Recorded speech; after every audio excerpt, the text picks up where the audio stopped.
अस्सलाम वालेकुम नाज़रीन, DH न्यूज़ में तव्हां सभिनी खे भलीकार।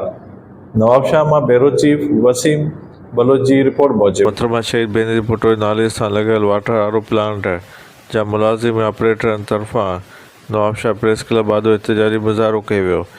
एहतजाज कंदड़ मुलाज़िम रजब सुमरो, गफ़ार जमाली, अब्दुल हकीम लाशारी ॿियनि मीडिया सां ॻाल्हाईंदे चयो त असांखे हुकूमत जे ऐलान बावजूदु 40,000 जाइ ते सिर्फ़ु रुॻो 25,000 पघार ॾिनी थी वञे, जेका सालनि खां पोइ मिले थी।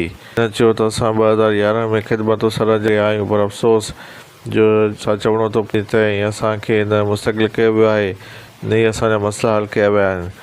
मुलाज़िमनि जो वधीक चवणो हो त असांखे कराची, हैदराबाद में पर अञा ताईं सां इंसाफ़ न कयो थो वञे। एतिरा कंदड़ हुकूमत खां मुतालबो कयो त फिल्टर प्लांट जे अमले खे पब्लिक हेल्थ कम करे मुस्तक़िल कयो वञे ऐं बाक़ाइदे सरकुलनामो जारी कयो वञे त जीअं असांजा माइशी मसइला हल थी सघनि।